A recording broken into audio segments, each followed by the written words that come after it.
الحمد لله رب العالمين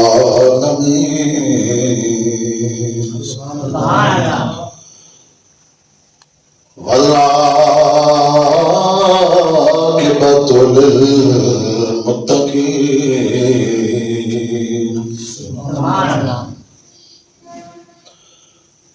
والصلاة والسلام على سيد الأنبياء والمرسلين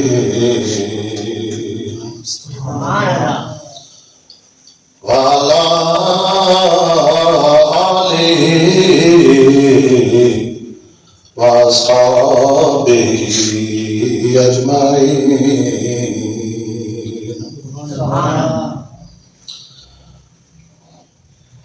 أما بعد فأعوذ بالله من الشيطان الرجيم.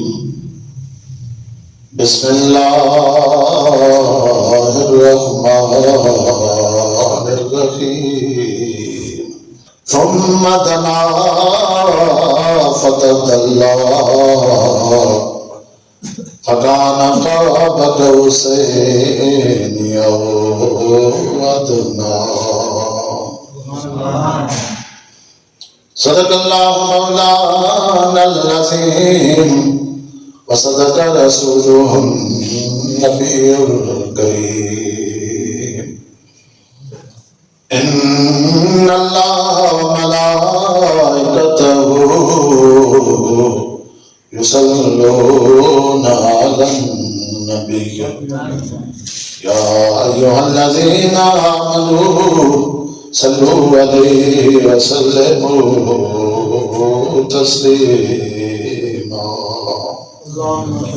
اللهم صل على سيدنا مولانا محمد وعلى آل سيدنا ومولانا محمد وبارك وسلم عليه. الصلاة والسلام عليك يا سيدي يا رسول الله وعلى آلك وأصحابك يا سيدي يا حبیب اللہ. حمد و صلوات کے بعد اللہ کے احترام میرے بزرگوں بھائیوں اور دوستوں، واقعہ معراج شروع ہے اور مجموعی طور پر آج 5واں جمعہ ہے. اسی مناسبت سے آج بھی بیان ہوگا. رب ذوالجلال سے دعا ہے مالک کائنات مجھے آپ کو سب بیان کرنے اور سنا کر ہم سب کو اسے یاد رکھنے اور اس پر عمل کرنے کی توفیق عطا فرمائے. جس آیت مقدسہ کو عنوان بیان بنایا ہے اس کا ترجمہ سماعت فرمائیں. رب ذوالجلال سورہ نجم کے اندر معراج کے واقعے کے حوالے سے ارشاد فرماتا ہے ثم دنا فتدلی، پھر وہ قریب ہوا اور قریب ہوا. سبحان اللہ. فکان قاب قوسین او ادنی، یہاں تک کہ 2 کمانوں یا اس سے بھی کم کا فاصلہ رہ گیا. سبحان اللہ. اتنے قریب سے محبوب خدا اشرف انبیاء صلی اللہ علیہ وسلم نے اپنے رب کا دیدار کیا. سبحان اللہ. حضرت رب ذوالجلال نے معراج کی رات اپنے محبوب پاک صلی اللہ علیہ وسلم کو کیا دیا اور اللہ کے محبوب نے کیا دیا، اللہ نے کیا کہا، اللہ کے محبوب نے کیا سنا، کیا راز و نیاز کی اللہ اور اللہ کے محبوب کے درمیان باتیں ہوئیں. یہ باتیں کل بھی راز تھی، آج بھی راز ہیں اور تا قیام قیامت راز رہیں گی، سوائے ان باتوں کے جن کا واپسی پر سرکار عالم صلی اللہ علیہ وسلم نے صحابہ کے سامنے اظہار کیا. ان کے علاوہ اللہ اور اللہ کے محبوب کے درمیان کیا راز و نیاز کی باتیں ہوئی کوئی نہیں جانتا. یہاں پر بھی بہت ساری باتیں پوشیدہ کی پوشیدہ رہیں، اور قرآن پاک کا اگر ہم بنظر غائب مطالعہ کریں تو پتہ چلتا ہے کہ کئی اور بھی دوسرے ایسے مقامات ہیں جہاں پر بات کو مبہم انداز میں بیان کیا گیا ہے۔ چند ایک میں آپ کے سامنے رکھنے لگا ہوں۔ رب جلال اپنے محبوب پاک صلی اللہ علیہ وسلم کے حوالے سے فرماتا ہے کہ وَرَفَعْنَا لَكَ ذِكْرَكَ،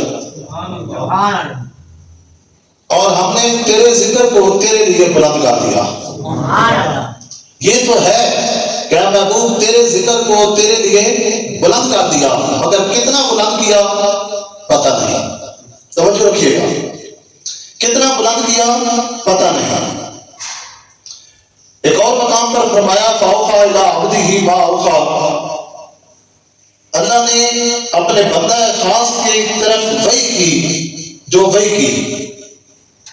کیا وحی کی پتہ نہیں، اس وحی کی تفصیل پتہ نہیں۔ ایک اور مقام پہ فرمایا تِلْكَ الرُّسُلُ فَضَّلْنَا بَعْضَهُمْ عَلَىٰ بَعْضٍ، یہ رسول ہیں ہم نے ان کے بعض کو بعض پر فضیلت بخشی ہے۔ اور یہ ایک مسلمہ حقیقت ہے کہ رب جلال نے سارے نبیوں کے اوپر جو فضیلت اپنے محبوب پاک کو بخشی ہے وہ کسی کو نہیں بخشی، لیکن دیگر انبیاء پر اپنے محبوب کو کتنی فضیلت بخشی پتہ نہیں۔ اسی آیت کے اندر آگے چل کر ہے وَرَفَعَ بَعْضَهُمْ دَرَجَاتٍ، اس نے ان میں سے بعضوں کے درجوں کو بلند کیا۔ اور یہ بھی ایک حقیقت ہے کہ تمام انبیاء کے درجوں کے اوپر جتنا درجہ اپنے محبوب کا بلند کیا اتنا کسی کا بلند نہیں کیا۔ اپنے محبوب کا درجہ جو ہے کہ کتنا بلند کیا پتہ نہیں۔ تو بات کو یہاں پر بھی مبہم رکھا گیا، ہر جگہ پر جو ہے بات پوشیدہ کی پوشیدہ ہی رہی۔ پچھلے جمعہ پر اللہ اور اللہ کے محبوب کے درمیان جو راز و نیاز کی باتیں ہوئی اس حوالے سے ایک شاعر نے اس ملاقات کی طرف اشارہ کرتے ہوئے کہا کہ خدا جانے کیسی ملاقات ہوئی، یا جانے نبی کہ کیسی گل بات ہوئی، بس اینا پتہ ہے آسی کی امت رہی، سونا لہر کی شفاعت کا پیغام آ گیا۔ حضرات جلال، میں بخشش کی جو سرکار نے اپنی امت کی بخشش کی اللہ پاک کی بارگاہ میں درخواست پیش کی اس طرف بھی آتا ہوں، لیکن اس سے پہلے آپ کو بتاتا چلوں کہ اللہ پاک نے جہاں اپنے محبوب پاک صلی اللہ علیہ وآلہ وسلم کے ساتھ آپ کی امت کی بخشش کا وعدہ فرمایا، ساتھ ہی اس ملاقات کے اندر نمازوں کا تحفہ بھی عطا کیا گیا، اس پر بھی تفصیلی بات ہوگی۔ اور اس کے علاوہ حضور علیہ تحیۃ والسلام کو حضور کی امت کے لیے سورہ بقرہ کی آخری 2 آیتیں عطا کی گئیں جو قبروں کے اوپر بھی پانچی کی طرف پاؤں کی طرف پڑھی جاتی ہیں، آمن الرسول بما انزل الیہ من ربہ والمؤمنون، یہاں سے آخر تک۔ یہ 2 آیتیں بھی حضور علیہ تحیۃ والسلام کو حضور کی امت کے لیے رب جلال نے عطا فرمائی۔ اب آتے ہیں ان روایات کی طرف کہ جن میں اللہ تبارک و تعالیٰ نے اپنے محبوب پاک کے ساتھ آپ کی امت کی بخشش کا وعدہ فرمایا ہے۔ پہلی روایت سنیں اس حوالے سے، حضور علیہ تحیۃ والسلام نے ارشاد فرمایا کہ اللہ پاک نے میری امت کی حوالے سے میرے ساتھ مشورہ کیا، کیا محبوب آپ کیا چاہتے ہیں آپ کی امت کے ساتھ کیسا سلوک کیا جائے قیامت کے دن؟ تو حضور نے فرمایا عبادک، اے میرے پروردگار تیرے بندے ہیں، تو ان کے ساتھ جو سلوک کر میرے بندے ہیں۔ دوسری مرتبہ تیسری مرتبہ حضور فرماتے ہیں رب جلال نے پھر پوچھا اے محبوب بتا تیری امت کے ساتھ قیامت کے دن کیا معاملہ کیا جائے، کیا سلوک کیا جائے؟ حضور علیہ تحیۃ والسلام نے پھر یہی ارشاد فرمایا عبادک، اے رب تیرے بندے ہیں۔ تو رب جلال نے فرمایا کہ اے محبوب پھر وعدہ رہا تجھ سے کہ میں قیامت کے دن تمہیں تمہاری امت کے حوالے سے پریشان نہیں ہونے دوں گا. حضرات جنگار خصائص کبریٰ کے اندر یہ روایت موجود ہے، مسند امام احمد کے اندر بھی موجود ہے اور معارج النبوت کے اندر بھی موجود ہے.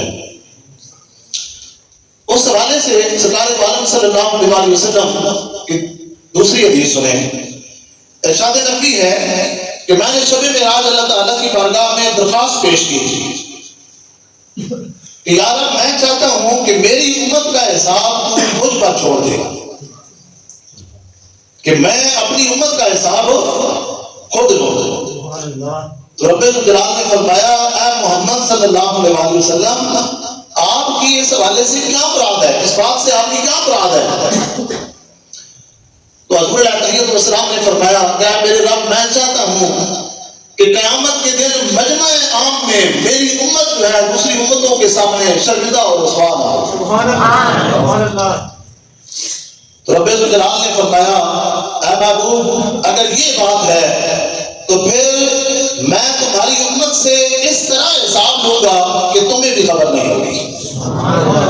مجمع عام کے اندر آپ کی امت کو شرمندہ اور رسوا کرنا تو دور کی بات، اس طریقے سے پوشیدہ طریقے سے آپ کی امت کا میں حساب لوں گا کہ آپ کو بھی خبر نہیں ہوگی. حضور علیہ السلام نے پھر درخواست پیش کی اللہ تبارک و تعالیٰ کی بارگاہ میں کہ یا رب میں چاہتا ہوں میری امت کو بخش دیا جائے. فرمایا اے محبوب تیری امت کا تیسرا حصہ جو ہے وہ بخش دیا، اور باقی جو تیری امت ہے وہ جو ہے اس کی بخشش کا معاملہ قیامت کے دن ہوگا، اس کی بخشش کا فیصلہ قیامت کے دن پر چھوڑتا ہوں. اے محبوب اگر آج تمہاری درخواست پر تمہاری امت کو بخش دیا جائے تو تمہاری شفاعت تو زہر ہو جائے گی لیکن میری رحمت زہر نہیں ہوگی. میں چاہتا ہوں کہ باقی امت کا معاملہ جو ہے وہ قیامت کے دن پر چھوڑ دیا جائے. تم قیامت کے دن اپنی امت کی شفاعت کرو اور میں اپنی رحمت کا اظہار کرتے ہوئے تمہاری امت کی بخشش کروں. آزادی نکار کتابوں کے اندر آتا ہے کہ 700 مرتبہ رب الجلال نے اپنے محبوب پاک صلی اللہ علیہ وسلم سے سوال کیا. کتنی مرتبہ؟ 700 مرتبہ سوال کیا. کیا محبوب کیا چاہتے ہو؟ کیا محبوب کیا چاہتے ہو؟ بتاؤ اور کیا چاہیے اور کیا چاہیے. لجپال نبی کی لجپالی دیکھیں کہ ہر مرتبہ 700 مرتبہ رب نے پوچھا، 700 مرتبہ حضور نے ہر سوال کے جواب میں کہا کہ میرے رب میں اپنی امت کی بخشش چاہتا ہوں. 700 مرتبہ. آج دیکھیں کہ ہمارے محبوب آقا صلی اللہ علیہ وسلم تو لامکان کی خلوتوں میں جا کر بھی اپنی امت کو نہیں بھولے، لیکن امت سوچے کہ یہ کہاں پہ کھڑی ہے، کیا انہیں بھی اپنے نبی کی تعلیمات کا کچھ پاس ہے؟ یہ حضور علیہ السلام کی غلامی کا حق کب ادا کریں گے، کب اس طرف آئیں گے اور کب اپنے محبوب پاک صلی اللہ علیہ وسلم کی لائی ہوئی شریعت کے تحت اپنی زندگیاں جو ہے وہ گزارنے کی کوشش کریں گے. اللہ کی بات روایت جو ام المومنین حضرت عائشہ صدیقہ کے حوالے سے ہے کہ حضرت عائشہ صدیقہ کہتی ہیں معراج کے حوالے سے آپ کا قول ہے، حضور حدیث نہیں ہے حضور کی، ان کا اپنا اتحاد ہے، اپنا ایک قول ہے. وہ کہتی ہیں کہ جو شخص یہ کہے کہ حضور علیہ السلام نے اپنے رب کو دیکھا اس نے خدا تعالیٰ پر جھوٹ باندھا. اس کی میں کوئی وضاحت کرنا چاہتا ہوں. پہلی بات دوستو، یہ لوگ جو ہے نا جو حضور کے واقعہ معراج کو نہیں مانتے، یہ بڑی ایک دلیل جو ہے وہ پیش کرتے ہیں. ام المومنین حضرت عائشہ صدیقہ کے یہ قول پیش کرتے ہیں اور پھر اسے جواب بناتے ہوئے بنیاد بناتے ہوئے کہتے ہیں کہ حضور علیہ السلام کو خواب کے اندر یا روحانی طور پر معراج ہوا ہے، جسمانی طور پر کھلی آنکھوں کے ساتھ حالت بیداری میں حضور علیہ السلام نے اپنے رب کو نہیں دیکھا. تو توجہ سے آپ کو بھی کچھ اعتراضات کے جواب آنے چاہیے نا، تو توجہ سے سنیے اس کا جواب کیا ہے. ایسے لوگوں کو جواب یہ دیں کہ یہ بتائیں کہ حضرت عائشہ صدیقہ کی شادی کہاں پر ہوئی ہے اور معراج کہاں پر ہوا ہے. معراج ہو رہا ہے مکے میں، حضرت عائشہ صدیقہ سے شادی ہو رہی ہے مدینے میں، جب ابھی تک شادی ہی نہیں ہوئی، اور دوسری روایت کے میں نے حضور علیہ الصلوۃ والسلام کو ان کے بستر سے غائب نہیں پایا، تو حضرات کے مقام سوچنے کا مقام ہے کہ معراج ہو رہا ہے مکے میں اور شادی ہو رہی ہے حضرت عائشہ صدیقہ سے مدینے میں ہجرت کے بعد، تو جب ابھی تک شادی نہیں ہوئی تو پھر بستر کیسا، راوی کیسا، روایت کیسی، حدیث کیسی، سوچنے کا مقام ہے۔ تو پتہ چلتا ہے کہ ام المومنین حضرت عائشہ صدیقہ جس معراج کا ذکر کر رہی ہیں، جس معراج کی طرف اشارہ کرتے تو آپ کہہ رہی ہیں کہ جو یہ کہے کہ حضور علیہ الصلوۃ والسلام نے اپنے رب کو دیکھا ہے، اس نے خدا پر جھوٹ باندھا ہے، تو آپ کا اشارہ کسی روحانی معراج کی طرف ہے۔ حضور کو کل کتنی معراجیں ہوئی ہیں آپ سن چکے ہیں، کتنی معراجیں ہوئی ہیں؟ 34 مرتبہ حضور کو معراج ہوا ہے۔ 33 معراجیں روحانی تھی اور ایک معراج حضور علیہ الصلوۃ والسلام کو جسمانی ہوا ہے۔ جس معراج کا آغاز جو ہے، جس کا ذکر قطر میں پارے کی پہلی آیت میں ہے، سبحان الذی اسریٰ بعبدہ لیلا من المسجد الحرام الی المسجد الاقصی، یہ معراج کون سا ہے؟ یہ معراج جسمانی ہے۔ یہ کون سا معراج ہے؟ معراج جسمانی جو حالت بیداری میں حضور علیہ الصلوۃ والسلام کو ہوا۔ مسجد اقصی میں 1,24,000 انبیاء کی جس میں حضور نے امامت کروائی، یہ معراج کون سا ہے؟ یہ معراج جسمانی ہے۔ تو حضرات کی کار آپ سوچنے کا مقام یہ ہے، ایک طرف حضرت عائشہ صدیقہ کا یہ قول ہے، یہ کوئی حدیث نہیں ہے، یہ بات ذہن میں رکھیں، یہ آپ کا قول ہے اور یہ آپ کا اجتہاد ہے۔ دوسری طرف سرکار تو عالم صلی اللہ علیہ وسلم کا فرمان ہے کہ رأیت ربی فی اکثر صورت، میں نے اپنے رب کو اکثر صورت میں دیکھا۔ تو آپ بتائیں کہ کس کی قول کو، فرمان کو ترجیح دی جائے گی؟ حضور علیہ الصلوۃ والسلام کے فرمان کو یا حضور کے فرمان کے مقابلے میں حضرت عائشہ صدیقہ کے فرمان کو؟ حضور کے فرمان کو ترجیح دی جائے گی نا۔ حضور علیہ الصلوۃ والسلام کی جب حدیث آ گئی ہے، جہاں حضور کی یاد رکھیں حدیث آ جائے، اس حدیث کے مقابلے میں کسی صحابی کا قول ہو یا کسی صحابیہ کا قول ہو، اس کی کوئی اہمیت نہیں ہوتی۔ تو راجح قول کون سا ہوگا؟ حضور علیہ الصلوۃ والسلام کا۔ امام احمد بن حنبل سے پوچھا گیا کہ آپ کہتے ہیں کہ حضور علیہ الصلوۃ والسلام نے معراج کی رات اپنے رب کو حالت بیداری میں کھلی آنکھوں کے ساتھ دیکھا ہے، تو آپ حضرت عائشہ صدیقہ کے اس قول کا کیا کریں گے جس میں وہ کہتی ہیں کہ حضور علیہ الصلوۃ والسلام نے اپنے رب کو نہیں دیکھا؟ تو آپ نے فرمایا کہ میں حضرت عائشہ صدیقہ کے قول کے مقابلے میں حضور علیہ الصلوۃ والسلام کی حدیث پیش کروں گا، میں حضور کی حدیث کو زیادہ اہمیت دوں گا۔ کیوں؟ اس لیے کہ حضرت عائشہ صدیقہ کے فرمان کے مقابلے میں حضور علیہ الصلوۃ والسلام کا فرمان بہت وسیع اور بہت بڑا ہے۔ سامعین جی کا ایک اور موقع پر امام احمد بن حنبل رحمۃ اللہ تعالی علیہ سے پوچھا گیا کہ کیا حضور علیہ الصلوۃ والسلام نے اپنے رب کو دیکھا ہے؟ تو آپ نے کتنی مرتبہ آگے سے جواب میں کہا کہ ہاں دیکھا ہے، ہاں دیکھا ہے، ہاں دیکھا ہے، یہاں تک کہ آپ کی سانس جو ہے وہ منقطع ہو گئی۔ اتنی دیر تک کہتے رہے، جواباً کہتے رہے کہ ہاں دیکھا ہے، ہاں دیکھا ہے۔ اور دوسری طرف صحابی رسول ہیں حضرت انس بن مالک، آپ سے روایت ہے کہ حضور علیہ الصلوۃ والسلام نے اپنے رب کو حالت بیداری میں دیکھا ہے۔ حضرت عبداللہ ابن عباس سے روایت ہے کہ حضور علیہ الصلوۃ والسلام نے اپنے رب کو 2 مرتبہ دیکھا ہے، ایک دفعہ سر کی آنکھوں سے اور ایک مرتبہ دل کی آنکھوں سے۔ روایت کی دنیا کے اندر روایت موجود ہے۔ اور امام احمد بن حنبل کی جو 2 روایتیں آپ نے سنی ہیں، یہ یاد رکھیں، یہ فتح الباری کے اندر بھی موجود ہے یہ روایت، اور فیض الباری کے اندر بھی موجود ہے۔ تفسیر علم البیان کے اندر بھی اس کا ذکر جو ہے، حضور علیہ الصلوۃ والسلام نے اپنے رب کو حالت بیداری میں دیکھا ہے، اس کا تذکرہ جو ہے یہ موجود ہے۔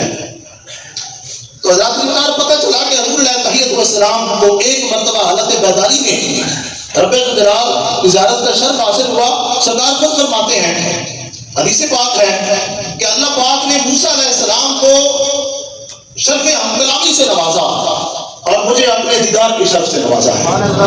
یہ حضور علیہ الصلوۃ والسلام کا اپنا فرمان ہے۔ تو حضور علیہ الصلوۃ والسلام کے فرامین کے مقابلے میں ہم کسی کی بات کو کوئی اہمیت نہیں دیتے۔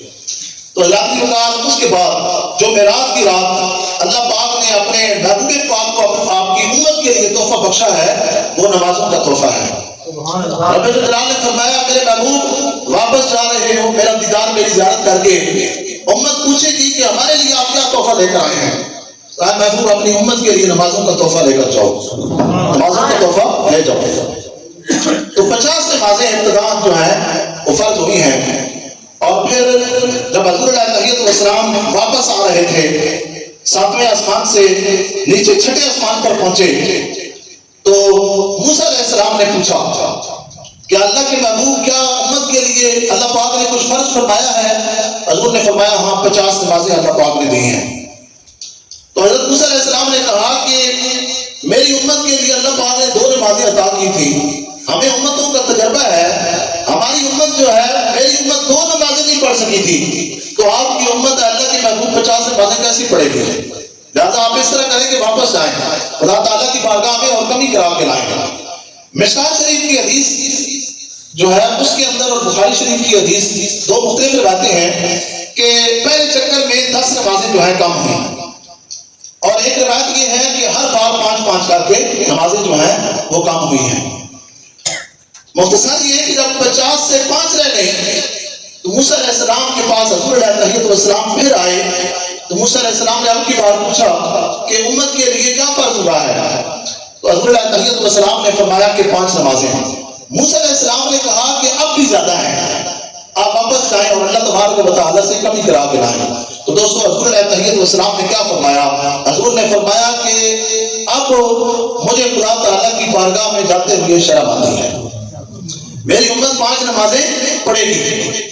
تو حضرات جبکہ دیکھیں حضور نے اپنی امت کے اوپر اعتماد کرتے ہوئے مزید نمازوں میں کمی کے لیے واپس تشریف نہیں لے کر گئے، اور آج دیکھیں کہ حضور نے ہم پر اعتماد کیا اور ہم حضور علیہ تحیت والسلام کے اعتماد کے اوپر کس قدر پورا اتر رہے ہیں۔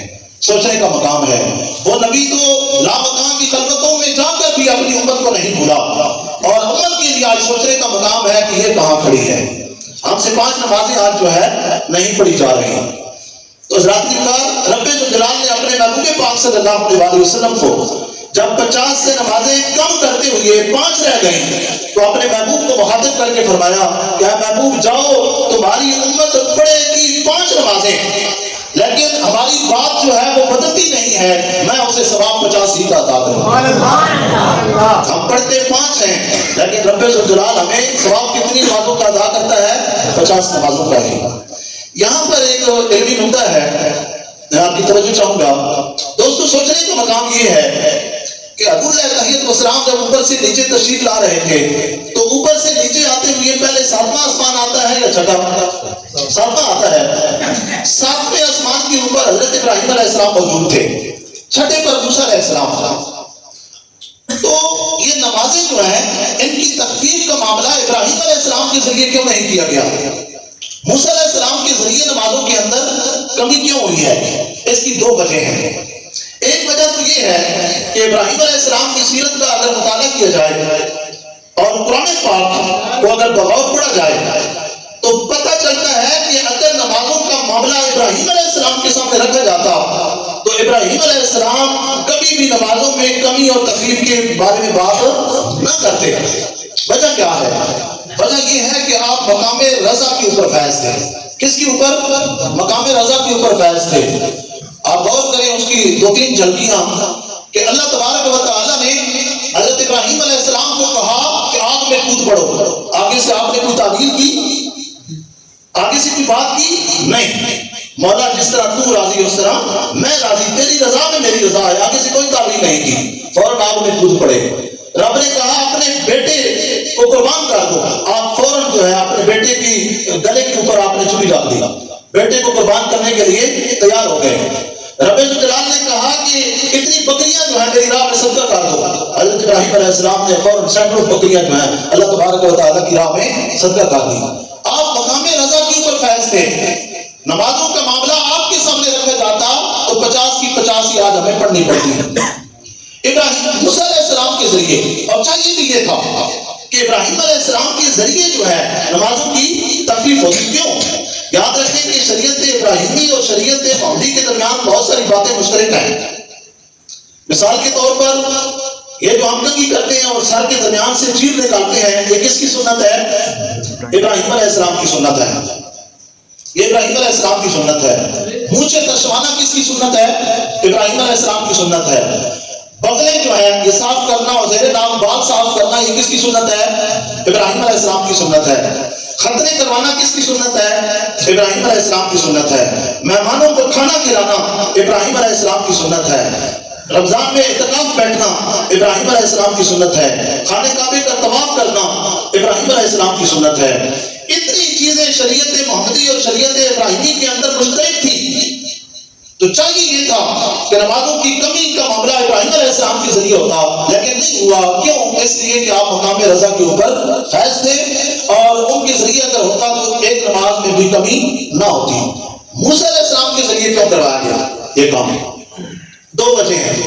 ایک تو یہ کہ موسیٰ علیہ السلام اللہ تبارک و تعالیٰ کی بارگاہ میں تعمیریں کرتے رہتے تھے، اس لیے موسیٰ علیہ السلام کے ذریعے یہ کام کروایا گیا. اور دوسری وجہ کیا ہے؟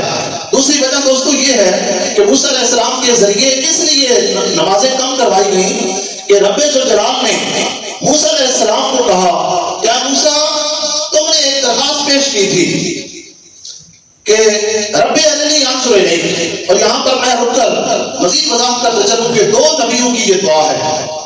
رب ارنی دو نبیوں کی دعا ہے، التجا ہے جو انہوں نے خدا تعالیٰ کی بارگاہ میں پیش کی، ابراہیم علیہ السلام کی اور حضرت موسیٰ علیہ السلام کی. ابراہیم علیہ السلام نے بھی التجا کی تھی رب ارنی کیف تحیی الموتیٰ، اور موسیٰ علیہ السلام نے کہا رب ارنی انظر الیک. لیکن حضرت ابراہیم علیہ السلام کا رب ارنی جو تھا وہ ایکسپٹ ہو گیا اور موسیٰ علیہ السلام کا رب ارنی ریجیکٹ ہو گیا. ابراہیم علیہ السلام کی درخواست قبول ہو گئی، موسیٰ علیہ السلام کی درخواست رد کر دی گئی. وجہ کیا ہے؟ وجہ یہ ہے کہ حضرت ابراہیم علیہ السلام نے کہا رب ارنی کیف تحیی الموتیٰ، اے میرے رب مجھے دکھا کہ تو مردوں کو کیسے زندہ کرتا ہے. حضرت ابراہیم علیہ السلام نے یہ مردوں کو زندہ کرنا کیا ہے؟ اللہ تبارک و تعالیٰ کی صفت ہے. ابراہیم علیہ السلام نے اللہ تعالیٰ کی صفات کا جلوہ دیکھنے کا تقاضا کیا تھا، اور موسیٰ علیہ السلام کا رب ارنی ریجیکٹ اس لیے ہو گیا کہ موسیٰ علیہ السلام نے تقاضا خدا تعالیٰ کی عین ذات کو دیکھنے کا کیا تھا. سمجھ گیا بات ہے؟ تو حضرت رب ذوالجلال نے فرمایا موسیٰ تم نے درخواست کی تھی کہ رب ارنی انظر الیک، اے میرے رب مجھے اپنا دیدار کرا، نقاب ہٹا، حجاب اٹھا، پردہ سے کہا مجھے اپنا دیدار کرا. اور میری طرف سے جواب آیا تھا لن ترانی، اب موسیٰ تو نہیں دیکھ سکتا. یہاں پر یہ الفاظ قابل غور ہیں. رب ذوالجلال کیا فرما رہا ہے؟ موسیٰ تو نہیں دیکھ سکتا. یہ نہیں فرما رہا کہ کوئی بھی نہیں دیکھ سکتا، یہ فرمایا کہ تو نہیں دیکھ سکتا. تو موسیٰ علیہ السلام نے کہا تھا کہ اے رب اگر میں نہیں دیکھ سکتا تو یہ بتا تجھے کون دیکھے گا؟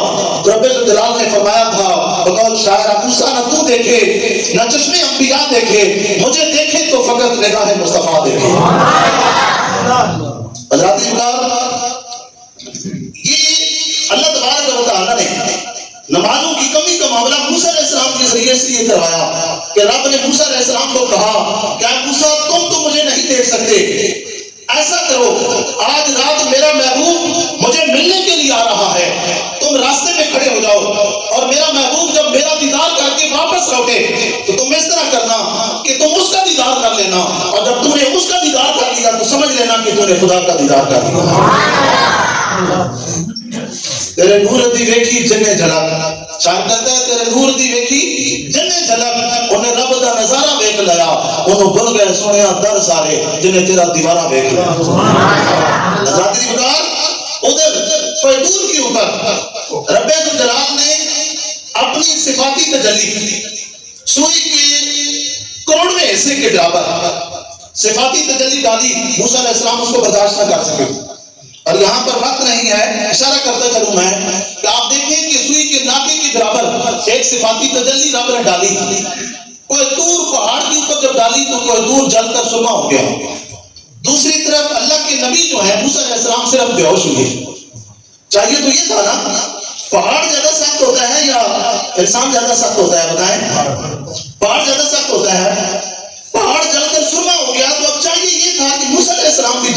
سرما ہو جاتے ہیں. پہاڑ سرما بن گیا تو موسیٰ علیہ السلام کا جسم بھی سرما بن جانا چاہیے تھا، لیکن نہیں، پہاڑ جل کر سرما بن گیا، ریزہ ریزہ ہو گیا، لیکن اللہ کے نبی کا جسم سلامت رہا، صرف بے ہوش ہوئے. تو اس سے کیا پتہ چلتا ہے؟ پتہ چلتا ہے کہ اللہ کا جو نبی ہوتا ہے، اللہ کا جو نبی ہوتا ہے وہ پہاڑ سے بھی زیادہ طاقتور ہوتا ہے. پہاڑ جل کر خاک ہو گیا، لیکن اللہ کے نبی کے جسم کو کچھ نہیں ہوا، صرف وہ بے ہوش ہوئے ہیں. تو ذاتی موسیٰ علیہ السلام کے ذریعے نمازوں کی کمی جو ہے وہ کروائی گئی. اور یہاں سے بہت ساری باتیں جو ہیں وہ ہمیں پتہ چلتی ہیں. نمبر ایک کہ اللہ کے جو نبی ہیں، موسیٰ علیہ السلام کو حضور نے فرمایا میں نے قبر کے اندر دیکھا وہ نماز پڑھ رہے تھے. مسجد اقصیٰ میں بھی حضور نے امامت کروائی تو پیچھے کھڑے تھے، اور پھر حضور کے پہنچنے سے پہلے چھٹے آسمان پر بھی پہنچ گئے استقبال کے لیے. تو پتہ چلا کہ نبی مر کر مٹی نہیں ہو گئے، نبی اپنی قبروں کے اندر زندہ ہیں. ایک بات. اور دوسری بات یہ کہ نبی اللہ کی اذن سے، اللہ کے اختیار سے جہاں جانا چاہیں جا سکتے ہیں. مسجد اقصیٰ کا منظر اور پھر آسمانوں کے اوپر بھی مختلف نبیوں نے حضور کا استقبال کیا، یہ اس بات کی دلیل ہے کہ نبی جہاں جانا چاہیں اللہ کے فضل و کرم و عطا سے جا سکتے ہیں. اور تیسری بات یہ ہمیں پتہ چلی کہ اللہ کے جو نبی ہیں وہ اس دنیا سے پردہ فرمانے کے بعد بھی مدد کر سکتے ہیں، مدد کر سکتے ہیں. موسیٰ علیہ السلام نے اپنی زندگی میں مدد کی. یہ مدد ہے نا کہ 50 نمازیں فرض ہوئی تھیں اور 50 سے 5 رہ گئی، تو یہ موسیٰ علیہ السلام نے مدد کی نا، حضور علیہ تحیت والسلام کی بار بار بھیجتے رہے. تو پتہ چلا کہ نبی جو ہے مرنے کے بعد بھی مدد کر سکتے ہیں. اور کوئی دوست اگر اس بات کو نہ سمجھ رہا ہو کہ عزم نہ ہو رہی ہو، یہ بات ذہن میں نہ بیٹھ رہی ہو دل میں، تو وہ پڑھے، میرے پاس پڑھی ہوئی ہے تفسیر عزیزی کو اٹھا کر دیکھے. آخری پارہ جو ہے اس کے اندر یہ شیخ عبد العزیز محدث دہلوی رحمۃ اللہ تعالیٰ علیہ فرماتے ہیں کہ اللہ کے جو نیک بندے ہوتے ہیں اور یا ہوتے ہیں وہ مرنے کے بعد بھی جو ہے اسی طرح مدد کر سکتے ہیں جس طرح زندگی کے اندر کرتے ہیں. اور مزید جو ہے دوسرے حضرات جو ہے ہمارے بھائی مسلک سے تعلق رکھنے والے اشرف علی تھانوی صاحب جو ہے اس بارے میں کیا لیتے ہیں. آپ فرماتے ہیں میں نے اپنے پیر و مرشد کے مرنے کے بعد ان کی قبر سے اسی طرح فیض حاصل کیا جس طرح ان کی زندگی کے اندر فیض حاصل کرتا تھا. پتہ چلا کہ مرنے کے بعد نبیوں کی قبر سے بھی استفادہ کیا جا سکتا ہے اور اولیاء کرام کی قبروں سے بھی استفادہ کیا جا سکتا ہے. اور چوتھی بات جو ہمیں وہ سمجھ آئی وہ یہ کہ وسیلہ پکڑنا جائز ہے. وسیلہ پکڑنا جائز ہے. 50 سے 5 نمازیں اگر رہی ہیں تو کس کے وسیلے سے کم ہوئی ہیں؟ موسیٰ علیہ السلام کے وسیلے سے. اور اب اگر کوئی بندہ وسیلے کا قائل نہیں ہے تو اسے چاہیے کہ وہ پوری 50 ہی پڑھے، اسے چاہیے کہ وہ پوری 50 ہی نمازیں پڑھے. اور اگر 5 پڑھ رہا ہے تو پھر اسے ماننا پڑے گا کہ وسیلہ جائز ہے، کیونکہ موسیٰ علیہ السلام کے وسیلے سے 50 سے 5. حضرات یاد رکھیں کہ مختلف انبیاء کو رب جلال نے مختلف کمالوں سے نوازا. حضرت سلیمان علیہ السلام کے بارے میں آتا ہے کہ آپ کو رب جلال نے یہ کمال عطا کیا تھا کہ آپ ہوا کے اندر تخت بچھاتے، مہینوں کا سفر دنوں میں طے کر لیتے، اس کے اوپر سوار ہو کے بیٹھ کے، اور دنوں کا سفر گھنٹوں اور گھنٹوں کا سفر منٹوں میں طے کر لیا کرتے تھے. حضرات یاد رکھیں کہ ادھر حضرت سلیمان علیہ السلام مہینوں کا سفر جو ہے وہ دنوں اور دنوں کا جو ہے گھنٹوں میں طے کر لیتے تھے. اور دوسری طرف حضور علیہ تحیت والسلام نے مسجد حرام سے لے کر مقام کعبہ کو حسین تک جو 1000 سالوں کا سفر ہے چند لمحوں میں طے کیا ہے. تو ان دونوں واقعوں کے پیش نظر میں آپ کی توجہ چاہوں گا کہ دوستو یاد رکھو کہ سلیمان علیہ السلام کو رب جلال نے اگر یہ کمال عطا کیا تھا کہ وہ مہینوں کا سفر دنوں کا گھنٹوں میں اور گھنٹوں کا منٹوں میں طے کر لیتے تھے، تو دنوں کا سفر گھنٹوں اور گھنٹوں کا منٹوں میں سفر طے کر لینا یہ کمال سلیمانی ہے. اور دوسری طرف معراج کی رات مسجد حرام سے لے کر مسجد اقصیٰ تک، مسجد اقصیٰ سے لے کر پہلے آسمان تک، پہلے آسمان سے لے کر دوسرے تیسرے چوتھے آسمان تک، چوتھے آسمان سے لے کر 5ویں 6ٹھے 7ویں آسمان تک، 7ویں آسمان سے لے کر سدرۃ المنتہا تک، سدرۃ المنتہا سے لے کر مقام دنا تک، مقام دنا سے لے کر مقام فتح اللہ تک، اور مقام فتح اللہ سے لے کر مقام کعبہ حسین تک کا سفر جو 1000 سالوں کا سفر ہے چند لمحوں میں طے کرنا یہ کمال محمدی ہے. شاعر کہتا ہے لوگ نازاں ہیں کہ وہ آتے یقین تک پہنچے. آپ لوگ فخر کر رہے ہیں نا جنہوں نے چاند کے اوپر قدم رکھا ہے. اور ارے چاند کہاں تک ہے, کہاں ہے بھائی چاند؟ تم چاند تک پہنچ گئے ہو تو یہ کون سا تم نے کمال جو ہے کیا ہے؟ چاند تو پہلے آسمان سے بھی نیچے ہے. اور ہمارے محبوب آقا صلی اللہ علیہ وسلم کے معراج کی رات کہاں تک قدم پہنچے ہیں؟ عرش بری تک قدم پہنچے ہیں. اس طرح میں سنیے روایت سنیے, لوگ نازاں ہیں کہ وہ حد یقین تک پہنچے, یعنی چاند تک. لوگ نازاں ہیں کہ وہ حد یقین تک پہنچے, یعنی ارباب خیرت ماہ مبین تک پہنچے. لیکن اس دور کرامات سے صدیوں پہلے میرے آقا کے قدم عرش بری تک پہنچے. حضرات عرف آخر کے طور پر سنیں, رب جو جلال نے ہر نبی کو معراج کرایا ہے. حضرت آدم علیہ السلام کو وہاں معراج ہوا جہاں ان کی توبہ قبول ہوئی. حضرت نوح کو وہاں معراج ہوا جہاں ان کی کشتی جوتی پہاڑ سے لگی. حضرت یونس کو وہاں معراج ہوا جب وہ مچھلی کے پیٹ سے باہر آئے. حضرت ایوب کو وہاں معراج ہوا جہاں ایک طویل بیماری کے بعد آپ کو شفا ملی. حضرت زکریا کو وہاں معراج ہوا جہاں ان کے سر پر آرا چڑھایا گیا. حضرت ابراہیم کو وہاں معراج ہوا جہاں ان پر آگ کا چوبا گلزار ہوا. حضرت اسماعیل کو وہاں معراج ہوا جب ان کے گلے پر چھری چلائی گئی. حضرت یوسف کو وہاں معراج ہوا جب انہیں ان کے بھائیوں نے کنویں کے اندر پھینکا. حضرت یعقوب کو وہاں معراج ہوا جب انہوں نے اپنے بیٹے یوسف کے کرتے کی خوشبو کو سونگا. حضرت موسیٰ کو وہاں معراج ہوا جہاں کوہ طور پر جلوہ دکھایا گیا. حضرت عیسیٰ کو وہاں معراج ہوا جہاں پھانسی کا تختہ لگایا گیا. میرے آقا فرماتے ہیں کہ رب ذو جلال نے سارے نبیوں کو معراج کرایا, اسی زمین پر معراج کرایا, یہاں معراج کرایا, لیکن میرے رب نے مجھے وہاں بلا کر معراج کرایا جہاں کوئی بھی نہ تھا, یا خدا تھا یا میں مصطفیٰ تھا. اسی لیے حضرات ذکر اسی حضور کے معراج جسمانی کی طرف اشارہ کرتے ہوئے وارث شاہ مرحوم کہتے ہیں کہ اے معراج رسول برحق سمجھو, اے معراج رسول برحق سمجھو, جامع نور دا پہن پوشاک کیتا, جتھے وہم و گمان دی جا نہیں سیر اتھوں تک نبی پاک کیتا. حضور کا یہ واقعہ معراج جو ہے اس برحق ہے, وقت بہت کم ہوتا ہے, میں دلائل جتنے دینے چاہیے تھے اتنے نہیں دے سکا. اور اگلے جمعہ پر مزید جو واپسی کے واقعات ہیں نماز کے حوالے سے اور دیگر چیزیں, کفار نے جو اعتراض کیا کہ یہ کیسے ممکن ہے کہ اتنی تھوڑی سی دیر میں آپ مسجد حرام سے مقام کعبہ کو حسین تک جائیں اور مختصر سے وقت میں پھر واپس آ جائیں, یہ ممکن نہیں ہے کیونکہ وہ عقل کے ترازو پر تولنے کے ہر بات کو عادی تھے, اس لیے انہیں سمجھ میں نہیں آیا. حضرت ابوبکر صدیق نے سب سے پہلے تصدیق کی حضور کے واقعہ معراج کی, تو اسی موقع پر آپ کو جو ہے صدیق اکبر کا لقب ادا ہوا. تو یہ ساری تفصیل جاننے کے لیے اگلے جمعہ پر جلدی تشریف لائیں, اور باقی جو واقعات ہیں واپسی کے اگلے جمعہ پر آپ سنیں گے. رب ذوالجلال سے دعا ہے مالک کائنات مجھے آپ کو ہم سب کو اپنے محبوب آقا کے مرتبے اور مقام کو عظمت و شان کو صحیح معنوں میں سمجھنے کی توفیق عطا فرمائے, اور حضور جو ہمارے لیے نمازوں کا تحفہ لے کر آئے اس تحفے کی ہم سب کو حفاظت کرنے کی توفیق عطا فرمائے. ہمارے